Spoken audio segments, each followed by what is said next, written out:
নমস্কার বন্ধুরা, আপনারা সবাই কেমন আছেন? আশা করছি আপনারা সবাই খুব ভালো আছেন। মা আজকে দমদমে গিয়েছিল কিছু কাজের জন্য, তো ফেরার পথে মাসকাবাড়ির কিছু জিনিস কিনে নিয়ে এসেছে।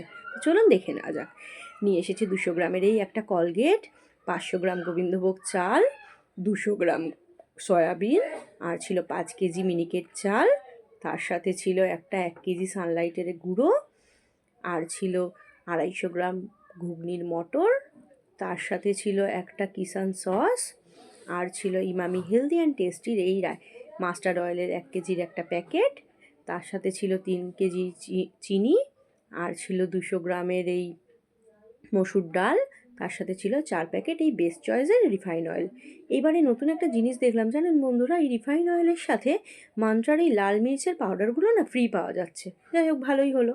ছিল কিছু পরিমাণ পোস্ত, তার সাথে ছিল 500 গ্রাম আখের গুড়। এই গরমে আখের গুড় শরীরের পাশাপাশি মাথাও না বেশ ঠান্ডা রাখবে।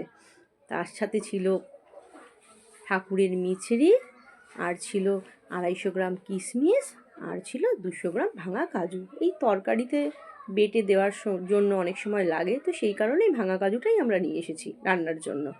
যাই হোক, তো আজকের এই বাজারটা আপনাদের কেমন লাগলো অবশ্যই কমেন্ট করে জানাবেন। আর এরকম ছোট ছোট মিনি ব্লগ দেখতে চাইলে আমাকে অবশ্যই কমেন্টে জানাবেন।